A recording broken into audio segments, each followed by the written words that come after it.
Good afternoon, everyone. Thanks for joining us in this 12 p.m. Bilingual newscast on Equinox Television. The first part is with you, Julien Berthe-Besai. Good afternoon. Bon après-midi à vous, Innocène Azé. Mesdames et messieurs, bon après-midi. Merci de rester fidèles sur Equinox Télévision. Ouvrons ce journal par les images de l'explosion mortelle d'un camion citerne survenu hier soir au quartier Bodjongo. C'est à Bonaberi, dans le 4e arrondissement de la ville de Douala. Selon des témoins, l'une des victimes, Tapazo Calvin, en pleine soudure de l'engin, a été propulsée par l'explosion, le chauffeur ainsi que le chauffeur du camion citerne. Les deux victimes sont décédées sur place. Je vous invite à présent à suivre le témoignage, à suivre quelques témoins et le propriétaire de l'entrepôt au micro de Robert Mokobi. Quand je vais à la boutique pour essayer de rassembler les choses avant de rentrer à la maison, mon petit garçon qui a 12 ans, lui aussi m'a suivi. 10 minutes après, je comprends l'explosion. Je fuis la boutique, je vais jusqu'en route. Je rentre et dis que, mais tiens, la citerne là n'était pas ouverte ainsi. Je reviens en courant, j'appelle mon voisin, le soudeur Calvin. J'appelle Calvin, oh Calvin, Calvin, oh Calvin, Calvin ne me répond pas. Je fouille Calvin partout, je ne vois pas. Je trouve le chauffeur qu'il est émietté, couché en bas du camion ici là. Je fouille Calvin, je ne vois pas. L'autre malade qui est l'autre voisin me dit, lui aussi qui cherche Calvin, il ne trouve pas.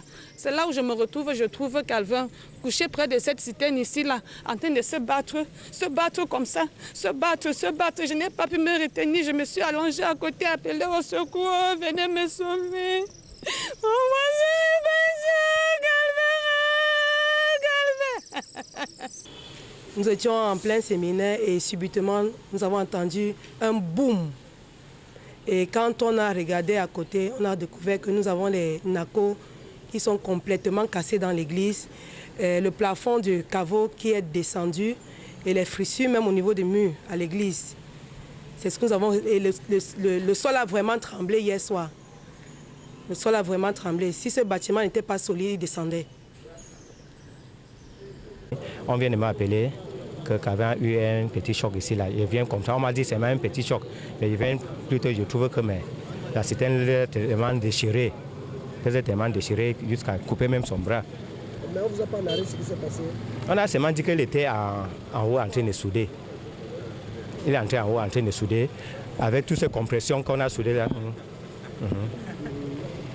Comme il a soudé maintenant avec cette chaleur, compression que ça a fait dedans, c'est ça que ça a fait exploser la citerne.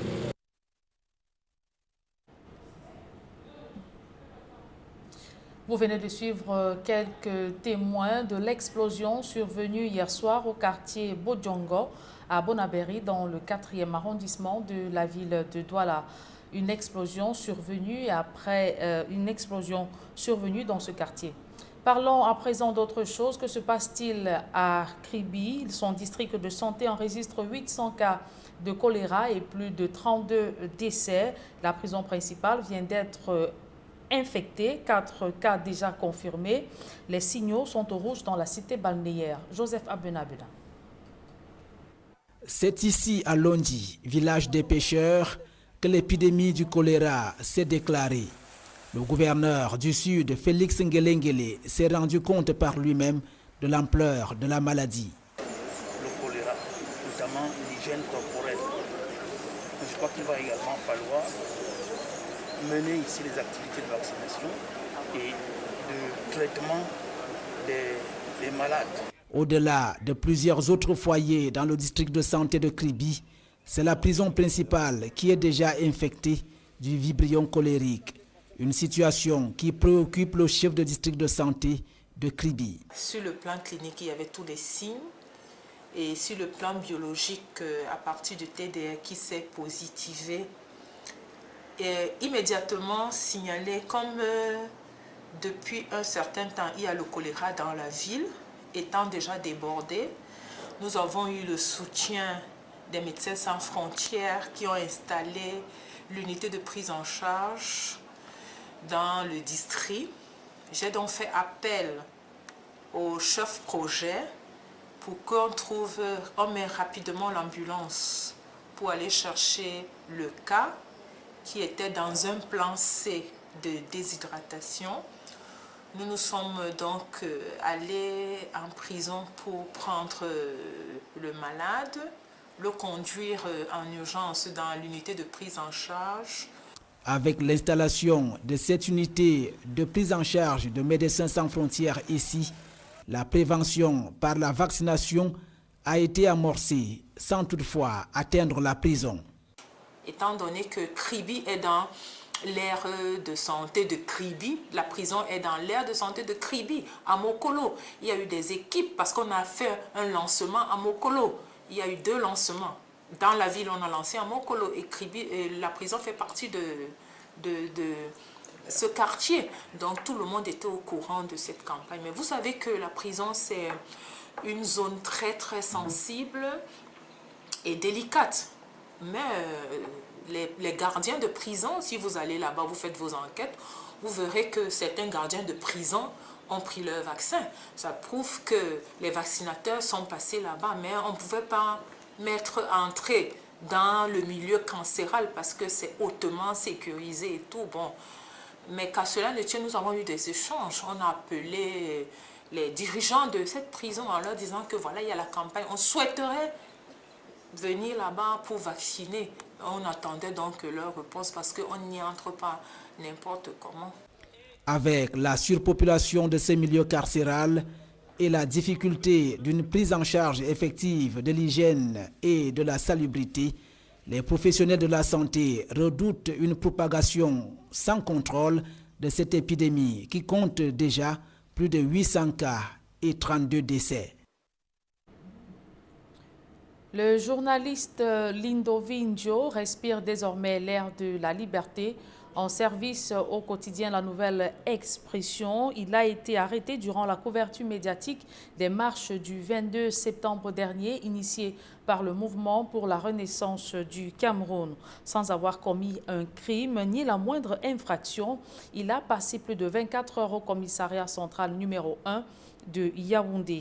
Relaxé, Lindovi Ndio s'est exprimé aux côtés de son avocat maître Emmanuel Sim, mandaté par le président directeur général du groupe La Nouvelle Expression. Je vous propose de l'écouter. Quel est votre sentiment au moment où vous recouvrez la liberté? J'avoue que c'est un ouf de soulagement parce que passer près de 36 heures en captivité dans des conditions peut-être pas forcément très inhumaines, mais vraiment des conditions irrégulières, ce n'est pas toujours évident. Passer une nuit carrément en position assise et dans un espace très réduit, ça a été une torture psychologique vraiment de grande ampleur parce que je n'ai jamais vécu ce genre de conditions et surtout que je ne savais vraiment pas ce qu'on me reprochait. Qu'est-ce qu'il vous disait? Il ne vous disait rien? On ne m'a rien dit. J'ai essayé la nuit de savoir pourquoi j'étais encore là alors qu'on m'a promis qu'on devait me libérer hier soir. On m'a signifié que j'étais en garde à vue. J'ai demandé quelle est cette garde à vue qu'on ne notifie pas par écrit. On m'a dit qu'en principe, c'était dans les diligences, quelque chose de ce genre. Mais jusqu'à ce matin encore, jusqu'à ce soir encore, je n'avais pas toujours eu cette notification et je leur ai donc demandé si je n'étais pas séquestré ici, si je n'étais pas un captif. Parce que si on me séquestre sans motif, si on ne me dit pas pourquoi je suis là, alors que tous les autres journalistes interpellés hier ont été libérés, ça veut dire que forcément, il y a un agenda caché. Bon, j'ai fini par comprendre le commissaire du central numéro 1 m'a expliqué qu'il y avait un certain nombre de procédures. C'est vrai qu'elles ont été trop longues. Je suis très heureux de retrouver Ludovic libre. Ça fait 2 jours que nous sommes ensemble dans cette mésaventure, il faut l'appeler comme ça. Je suis heureux mais en même temps très fâché ce soir parce que j'estime qu'on ne doit jamais arrêter un journaliste dans l'exercice de ses fonctions. Le métier de journaliste, c'est de couvrir les événements, même les plus dangereux, même si c'est en guerre, il doit faire son travail. Et Ludovic est arrivé à la police avec un statut de journaliste, on le savait. On l'a gardé à vue quand même pendant 2 jours. Je trouve que ce n'est pas normal. Et c'est une leçon qu'on doit recevoir, nous tous, demain, pour demain. Il ne faut plus jamais que dans ces fonctions, vous soyez arrêtés alors qu'on sait que vous êtes des journalistes. Cet homme l'a dit à la police lors de l'enquête. En fait, on ne lui reprochait rien du tout. On lui a demandé ce qu'il faisait autour du domicile de M. Kamto. Il a répondu qu'il faisait son travail de journaliste en essayant d'avoir le meilleur scoop du monde. Il a dit hier, et pour nous, il suffisait qu'on l'entende pour qu'on le libère. Malheureusement, il a passé 48 heures dans des conditions assez difficiles, il faut le dire. Mais je pense que ce soir, on peut se réjouir de le voir en liberté, pour lui-même, pour sa famille et surtout pour la presse entière de notre pays. Une vague d'arrestations arbitraires et de maintien en détention sont décriées à la suite des manifestations du 22 septembre dernier. Des leaders politiques sont accusés d'incitation à la rébellion. Des avocats dénoncent une cabale judiciaire contre leurs clients. Le bilan des marches du 22 septembre dans ce reportage de Joël Essengue et Guizoro.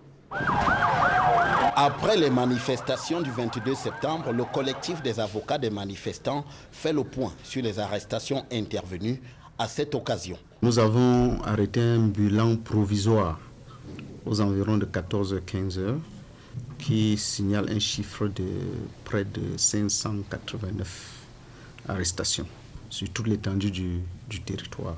De 14h30, 16h, des informations qui nous parviennent nous obligent à actualiser cette liste parce que les chiffres vont grandissant. Il y a des personnes qui ont été interpellées dans cette nuit. Il y a les interpellations se poursuivent sur l'étendue du territoire et à tout moment les informations fusent chez nous. Pour ce qui est des personnes interpellées avant le 22 septembre, le collectif appelle les familles à lui fournir plus d'informations.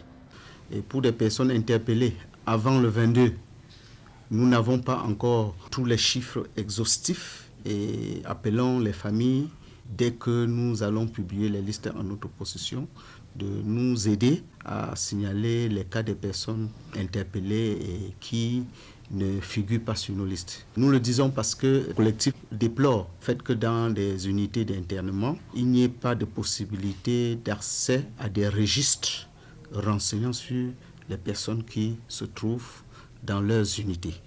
Tout en dénonçant les obstructions qui leur sont faites pour avoir accès aux interpellés, les conseils des manifestants reviennent sur le cas Bibou Nissak. Bibou Nissak a été invité à sortir de chez lui pour aller rencontrer le DGSN par le commissaire divisionnaire Mendouga, qu'il a assigné tôt le matin chez lui à résidence. Aux environs de 14 heures, le commissaire Mendouga est revenu, lui dit que monsieur le délégué général à la sécurité nationale voulait le voir. Et c'est comme ça que monsieur Bibou sort de chez lui et se retrouve dans un car de police. Et au lieu qu'on le conduise à la délégation générale à la sécurité nationale, on l'a conduit à la DRPJ. Alors, son audition a commencé hier à 14h50. On a poursuivi son audition jusqu'à 23h.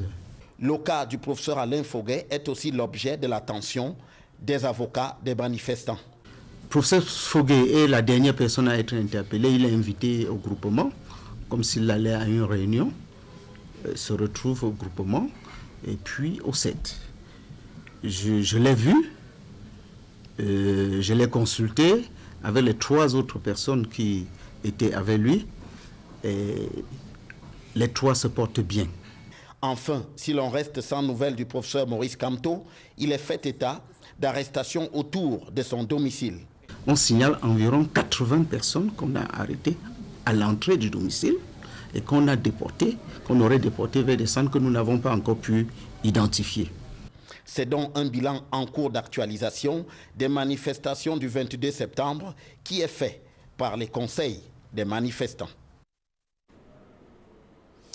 La deuxième partie de ce journal est en langue anglaise avec vous, Innocent Azé. Good day once again. Thank you, Julien. Good day once again, and to our viewers. Good day as well. Thanks for staying with us. An explosion at Bojongo, that's a locality found in Bonaberry, Douala 4 subdivision, last night has left 2 persons dead and 1 other injured. The casualties under medical care at the Bonasama Hospital. They were welding a fuel tank which suddenly exploded, tearing the tank to pieces. Driver of the fuel tanker was disfigured while the welder was catapulted from the tank and his hand cut off. Sources say excessive heat provoked the violent and disastrous explosion, adding the tank was never washed and the heat allowed to drop. Take a listen to a witness of that explosion in the following excerpt. I was sitting at Petrolex, tried to take my bottle of beer. So suddenly we heard some noise. We didn't know what happened. So people were running. I tried to run. But after some time, we sit down. It's when we see a fire brigade was coming down this quarter before they tried to tell us that there's an accident here. So I rushed down to see that it's Karen, my good friend. At least he's my customer, a guy who used to buy things with me. Even yesterday we were together. It's the pressure because they were burning, they were trying to do wedding. They were doing wedding there. So the pressure that we're having inside the tank, that's the cause of the accident. Yeah, that's the cause of the accident because there was too much pressure there. Because that tank like that is supposed to watch it, they dry it for 2 to 3 days before they do a wedding there. So I don't know what happened. I don't know what happened as an Englishman used to say, bear the risk and join the billionaires. I don't know whether he was to bear the risk and join the billionaires and that thing happened like that, so I don't know. And several nearby houses were affected by the violent explosion. A nearby church was equally affected as a result. Robert Mukube equally interviewed a pastor of that church. Take a listen. Mr. Chris Motake, and I'm a pastor with Faith Bible Church. Yesterday evening, Wednesday evening, while we were in church, we had a meeting, and about 7 p.m. in the evening, we had a mega sound, you know, as an explosion of something. And we thought that it was a bomb that was thrown at the church because the impact was really heavy on the church. With the size of the hall, you know, the echo, the sound was really huge, and everybody was just so afraid. So when we looked out, we saw people running, and so when I came down, I noticed that the louvers of the window were completely shattered, destroyed. Everything was on the ground, and you know, part of the wall of the building got cracked, and even the louvers upstairs equally got broken. Then the ceiling of one little building that is just beside the church came out of place. And so this morning when I went to check on what happened, we realized that it was a welder, you know, who is somebody who is doing weathering just beside the church. He was working on a tanker that, you know, carried fuel. But we were told that the fuel was emptied, but they did not open it for the air to evaporate. So while he was working, the explosion, you know, happened, and that's it.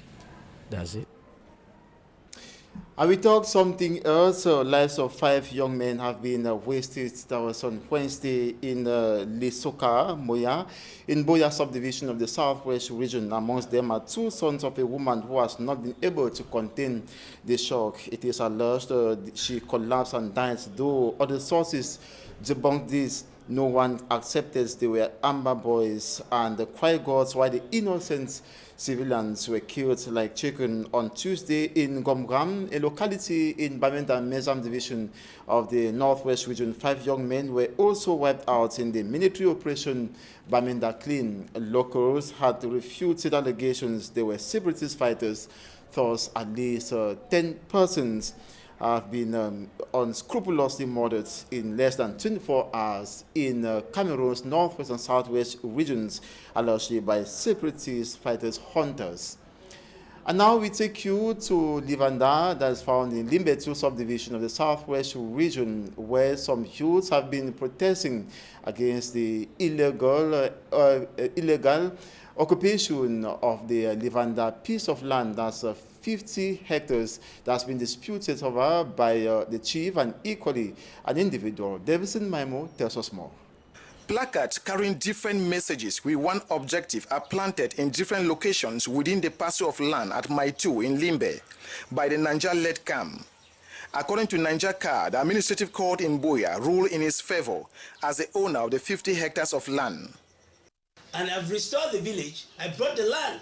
So I have to protect the interests of the community. The planting of placards by the Niger-led camp was intercepted by the chief of Livanda, Motia Matthias Motia, who said Niger was acting illegally. This document, the piece of paper they are holding, is signed by an unknown chairman of Livanda Traditional Council. So it is not a document.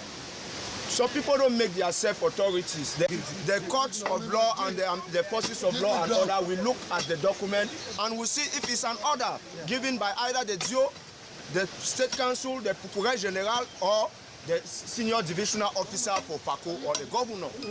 This almost led to serious confrontation between the Livanda village vigilante, led by Chief Motia, and the Niger-led camp. But for the timely intervention from police element from the Limbe 1 police district who arrived at scene on time to maintain order. Motia has no right to intervene for the planting of placards, because there was a complete sense of the judgment of the administrative court, violating of the injunctions in 2012, 2016, and 2018. A closed-door meeting took place at the DIO's office of Limbe 1 with the Niger-led camp and the chief of Livanda village, where sources say the DIO warned of any activity on the set land without the knowledge of his office shall not be tolerated. The head of the administration does not know how to handle matters squarely because of the bad governance and not transparency. The land in question, we are told, the Minister of State Property and Land Tenure had issued 2 different ministerial orders sharing the set land to Bonadikombo village and Livanda village respectively. While Niger has promised to continue with the matter with the chief of Livanda village, Bonadikombo village is yet to react to the situation. Inhabitants of some 8 villages in Seka subdivision in the Nyong-Ankele division of the central region of Cameroon say money that was contributed and meant for reconstruction of a bridge in their area has been embezzled, and this has made movements of goods and services very difficult. From Armstrong Sanda reports.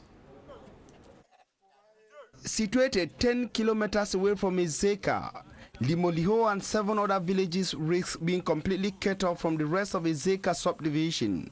The lone bridge that linked these villages to Ezeka through Limoliho village collapsed and has not been reconstructed several months after, according to villagers. 7 months after the landslide, we wrote to the outgoing and incoming mayors of Ezeka and even further to the senior divisional officer, but nothing was done immediately. The villagers suspect the money meant for the project has been embezzled. Money was later made available for the construction of this bridge, but nothing has been done. To say things clear, the money has been swindled. Today, they tell us that the estimate was wrongly done. Where then is the delegate for public works who did the estimate?